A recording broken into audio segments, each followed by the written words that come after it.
ശരി, doctor B Jayaraj താങ്കളിലേക്ക് വരാം. ശ്രീ വസന്ത് പറയൂ. ക്ലീൻ ചീറ്റ് കൊടുത്ത് EP വെളിയിൽ ഇറങ്ങി വന്നതും, അല്ലാതെ EP സംരക്ഷിക്കുന്നതിന്റെ വിഷയമൊന്നും ഇവിടെ വരുന്നില്ല. അലക്ക് നിർത്ത് പ്ലീസ്. ശ്രീ ജയരാജ്, എന്റെ സമയമാണ്. അങ്ങ് ഇങ്ങനെ അലക്കിക്കൊണ്ടിരുന്നാൽ ചിലപ്പോ EP അലക്കി തുണി ഇല്ലാതാവുന്ന പോലെ EP ഇല്ലെന്നായി പോകും. ഇങ്ങനെ വൈറ്റ് വാഷ് അടിക്കാതെ അവിടെ നിൽക്കട്ടെ. അങ്ങ് പറഞ്ഞ 2-3 കാര്യങ്ങൾക്ക് ഉത്തരമുണ്ട്. ഒന്ന്, അദ്ദേഹം പറഞ്ഞത് അണ്ടിയോട് എടുക്കുമ്പോഴല്ലേ മാങ്ങയുടെ പുളി അറിയൂ. 2004 തൊട്ട് ഈ പറയുന്ന ദല്ലാൽ നന്ദകുമാർ നിങ്ങളുടെ പാർട്ടിയുടെ അധികാര കോണുകളിലെല്ലാം ഉണ്ട്.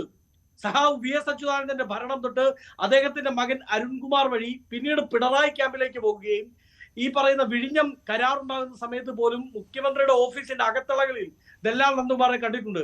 ഏതാണ്ട് 20 വർഷമായിട്ട് നിങ്ങൾക്ക് ഈ മാങ്ങാണ്ടിയുടെ പുളി മനസ്സിലായിട്ടില്ലെങ്കിൽ നിങ്ങൾക്ക് നിങ്ങളുടെ എന്താ പറയുന്നത് നാക്കിന് എന്തോ കാര്യമായ പ്രശ്നമുണ്ട്. ഉടൻ തന്നെ ഏതെങ്കിലും ഡോക്ടറെ കാണുന്നത് നന്നായിരിക്കും എന്നുള്ളതാണ്. നോക്കൂ, 2004 മുതൽ എന്ന് ഞാൻ പറയുമ്പോൾ സഹാബ് VS അച്യുതാനന്ദനുമായി ബന്ധപ്പെട്ട് വിവിധ അഭിപ്രായ ഭിന്നതകൾ പാർട്ടിക്കുള്ളിൽ ഉടലെടുത്ത സമയത്ത് നിങ്ങളുടെ ആലപ്പുഴ സംസ്ഥാന സമ്മേളനത്തിനിടയ്ക്ക് അന്ന് ഈ സത്യാനന്തര കാലത്തെ പ്രവാചകനുണ്ടല്ലോ നിങ്ങളുടെ എന്താണ് സഹാബ് എം സ്വരാജ് എന്താണ് VS-നെ പറ്റി പറഞ്ഞത്? ക്യാപിറ്റൽ പണിഷ്മെന്റ് കൊടുക്കണം എന്നാണ് പറഞ്ഞത്. ഇത് എത്ര തവണ അയാൾ തിരിച്ചു പറഞ്ഞു തന്നെയാണ്, വീണ്ടും ആവർത്തിക്കാതിരിക്കും. എത്ര തവണ അയാൾ പൊതുസമൂഹത്തിൽ വന്ന് പറഞ്ഞതാണ്, വീണ്ടും പറഞ്ഞ കാര്യം തന്നെയാണ് വീണ്ടും പറഞ്ഞുകൊണ്ടിരിക്കുന്നത്. എന്തൊരു കള്ളത്തരമാണ് ഈ പറയുന്നത്? അങ്ങനെ എവിടെങ്കിലും ഒരു സ്റ്റേറ്റ്മെന്റ് ഉണ്ടോ? എന്തെങ്കിലും രേഖയുണ്ടോ? വസന്ത് അതും കൊണ്ടുപോവാ. എന്നിട്ടിരുന്നത് സ്വരാജ് തന്നെ പൊതുമണ്ഡലത്തിൽ നിന്നും 3-4 പ്രാവശ്യം വെല്ലുവിളിച്ചതാണ്. അങ്ങനെ പറഞ്ഞിട്ടുണ്ടോ ഇല്ലയെന്ന്. പിന്നെയും അത് തന്നെ പറഞ്ഞുകൊണ്ടിരിക്കുന്നത് എന്തിനാണ്? എന്തെങ്കിലും ബേസ് ഉള്ള കാര്യങ്ങൾ, ബേസ്ലെസ് ആർഗ്യുമെന്റ്സ് നിർത്തും. ജയരാജ് അരമണിക്കൂർ ഇവിടെ പ്രസംഗം നടത്തിയപ്പോ മിണ്ടായിരുന്ന ഒരാളാണ് ഞാൻ. ഇനി ജയരാജ് ഇടപെടാനാണ് തീരുമാനമെങ്കിൽ ഈ ചർച്ചയിൽ ജയരാജ് മിണ്ടില്ല. അതുപോലെ ഞാൻ ഇടപെട്ട് കളയും. കേട്ടല്ലോ. രണ്ടാമത് നിങ്ങൾ എം സ്വരാജിന്റെ സ്റ്റേറ്റ്മെന്റ് പിന്തള്ളി എന്ന് തന്നെ ഇരിക്കട്ടെ. പിന്നെ എന്തിനാണ് നിങ്ങളുടെ ആലപ്പുഴ സമ്മേളനത്തിൽ നിന്ന് രാത്രി 2 മണിക്ക് സഹാവ് VS സമ്മേളന വേദി വിട്ട് സമ്മേളനം നടന്നുകൊണ്ടിരിക്കുമ്പോ ഇറങ്ങി പുറപ്പെട്ട് തന്റെ വീട്ടിലേക്ക് പോയത്? എന്തുകൊണ്ടാണ് അന്ന് ആം ആദ്മി പാർട്ടിയുടെ അന്നത്തെ നേതാവ് ശ്രീ നീലകണ്ഠൻ അടക്കമുള്ളവർ, ദേശീയ നേതാക്കൾ അടക്കമുള്ളവർ VS-നെ വിളിച്ചത്? എന്തുകൊണ്ടാണ് അന്നത്തെ വാർത്താ മാധ്യമങ്ങളിൽ മുഴുവൻ VS ആം ആദ്മി പാർട്ടിയിലേക്ക് പോകുന്നു എന്ന വാർത്ത ഉണ്ടായത്? ന്യൂസ് 18 ആർക്കൈവ്സിൽ കാണും. അതെല്ലാം പുകപടലങ്ങളായിരുന്നു. VS തള്ളിക്കളഞ്ഞിട്ടുണ്ടോ? അപ്പോ ക്യാപിറ്റൽ പണിഷ്മെന്റ് കൊടുക്കണം എന്ന് പറഞ്ഞത് ചിന്താ ജെറോമും ഈ പറയുന്ന നിങ്ങളുടെ സ്വരാജും കൂടിയാ. അതിന് ക്യാപിറ്റൽ പണിഷ്മെന്റ് എന്നുള്ള വാക്ക് വിട്ടുകളഞ്ഞേക്ക്. നിങ്ങൾ അരുൺകുമാർ എന്ന് പറയുന്ന VS-ന്റെ മകന്റെ പേരിൽ ആ മനുഷ്യനെ വേട്ടയാടാൻ നേതൃത്വം കൊടുത്തത് പിണറായി ക്യാമ്പല്ലേ, പിണറായി ടീമല്ലേ? അന്ന് പിണറായിയുടെ തേര് തെളിച്ചത് EP ജയരാജനല്ലേ? സംശയമുണ്ടോ? കാലം നിങ്ങൾക്ക് നേരെ ഈ കൂരമ്പുമായി തിരിഞ്ഞു വന്ന് നിൽക്കുമ്പോ നിങ്ങൾ അതിന് നേരെ കൊഞ്ഞനം കുത്തിയിട്ട് കാര്യമുണ്ടോ? VS ഇന്ന് ശരശയ്യയിലാണെങ്കിലും ഇത് കണ്ട അദ്ദേഹം സമാധാനത്തോടു കൂടി മയക്കത്തിലേക്ക് പോകട്ടെ എന്ന് ഞാൻ ആശംസിക്കുകയാണ്, ആഗ്രഹിക്കുകയാണ്.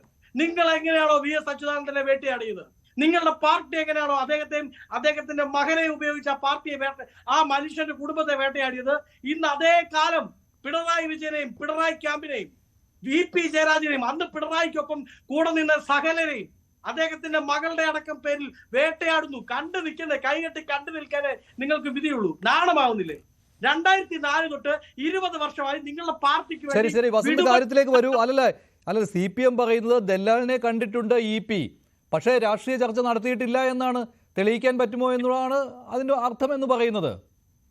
അല്ലല്ല, പിന്നെന്തിനാണ് ഇന്ന് ജയരാജിനേക്കാൾ ആർജവത്തോടുകൂടി വേറെ ഏത് ഇടതു പ്രതിനിധിയെക്കാളും ആവേശത്തോടുകൂടി EP-യെ സംരക്ഷിച്ചു പിടിക്കാൻ വേണ്ടി ദല്ലാൽ നന്ദകുമാർ ഇറങ്ങി പുറപ്പെടുന്നത്? EP ജയരാജൻ പറയണ്ടേ ദല്ലാൽ നന്ദകുമാർ പറയുന്ന മുഴുവൻ തെറ്റാണ്? ദല്ലാൽ നന്ദകുമാറുമായി എനിക്ക് യാതൊരു ബന്ധവുമില്ല.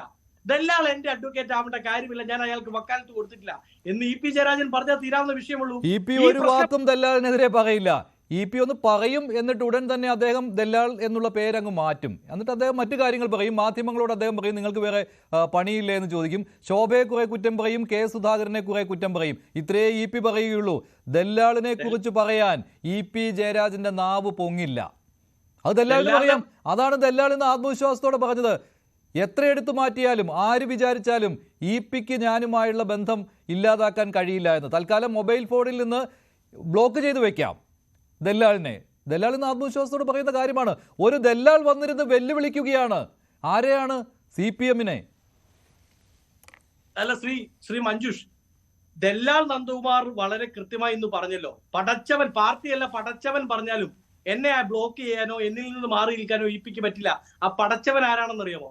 CPM-ന്റെ പടച്ചവൻ അത് പി തന്നെയാണ്. ആ പിയുടെ പേര് പിണറായി വിജയൻ എന്നാണ്. പിണറായി വിജയൻ പറഞ്ഞാൽ പോലും എന്നിൽ നിന്ന് അകന്നു നിൽക്കാൻ EP ജയരാജന് പറ്റില്ല എന്ന് ദല്ലാൽ നന്ദകുമാർ വെല്ലുവിളിക്കുമ്പോ ആത്മാഭിമാനത്തിന്റെ തരി രക്തത്തിലുണ്ടെങ്കിൽ ഒന്ന് വന്ന് പറയണ്ടേ? ഇത്രയും ദിവസമായി EP ജയരാജൻ പറയാണ് ഞാൻ കേസ് കൊടുക്കും.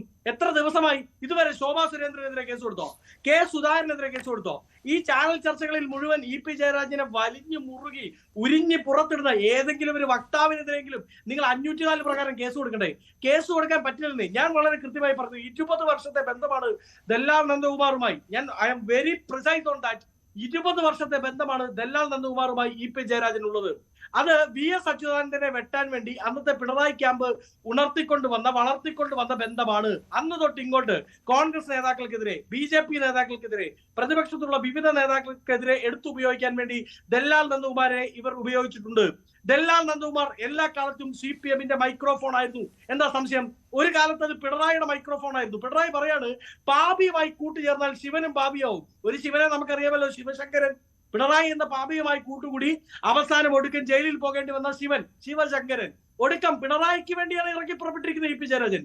ഈ എന്താണ് പറയുന്നത്, EP ജയരാജനെതിരെ നടപടിയെടുത്താൽ സ്വാഭാവികമായും എല്ലാ കാലത്തും പവർ ബ്രോക്കറായി നിലകൊണ്ടിരുന്ന CPM-ന്റെ അധികാര ശ്രേണിയിൽ എല്ലാ കാലത്തും പവർ ബ്രോക്കറിന്റെ റോളാണ് ആർക്കുള്ളത്? EP ജയരാജനുള്ളത്. അപ്പൊ ഇത്രയും കാലം ചെയ്ത പണി മുഴുവൻ EP വിളിച്ചു പറയുമെന്ന ബോധ്യം പിണറായിക്കും പിണറായി ക്യാമ്പിനുമുണ്ട്. അതുകൊണ്ടാണ് അവർ നടപടിയെടുക്കാത്തത്. നോക്കൂ, EP ജയരാജൻ എന്തെങ്കിലും ഒരു MLA ആയി പ്രഗത്ഭനായ ആളാണോ? MP ആയി പ്രഗത്ഭമതിയായ വ്യക്തിയാണോ? മന്ത്രിയായി പേരെടുത്ത ആളാണോ? അല്ല. EP ജയരാജൻ ചാക്ക് രാധാകൃഷ്ണന്റെ വിഷയമുണ്ടാകുമ്പോൾ പാർട്ടിയെ രക്ഷിപ്പിക്കാൻ വേണ്ടി പണവുമായി എത്തിയ ആളാണ്. EP ജയരാജൻ ദേശാഭിമാനിയുമായി ബന്ധപ്പെട്ട വിഷയങ്ങൾ ഉണ്ടാകുമ്പോൾ അന്നും ഒരു ബ്രോക്കറിംഗ് സ്ഥാനത്ത് ഇറങ്ങി പുറപ്പെട്ട ആളാണ്. സാന്റിയാഗോ മാർട്ടിന്റെ വിഷയം ഉണ്ടാകുമ്പോൾ പാർട്ടിയെ സംരക്ഷിക്കാൻ പണവുമായി അത് സെറ്റിൽ ചെയ്യാൻ 2 കോടി രൂപ സെറ്റിൽ ചെയ്യാൻ ഇറങ്ങി പുറപ്പെട്ട അന്ന് മുന്നിൽ നിൽക്കുന്നത് EP ജയരാജനാണ്. അതായത് CPM എന്നൊക്കെ പ്രശ്നങ്ങളിൽ, സാമ്പത്തികമായ പ്രതിസന്ധികളിൽ എത്തപ്പെട്ടിട്ടുണ്ടോ അന്നൊക്കെ ഒരു പവർ ബ്രോക്കറിന്റെ വേഷം ഇട്ടുകൊണ്ട് ആ സാമ്പത്തിക പ്രതിസന്ധി ഇല്ലായ്മ ചെയ്യാൻ വേണ്ടി നിന്ന ആളാണ് ആര്? EP ജയരാജൻ. അധികാരത്തിന്റെ ബന്ധമാണെങ്കിൽ അത് ഒരുപക്ഷെ നമുക്ക് മാറ്റി നിർത്താൻ പറ്റും. പക്ഷെ പണത്തിന്റെ ബന്ധമാണ് EP-യും പിണറായിയും തമ്മിലുള്ളത്.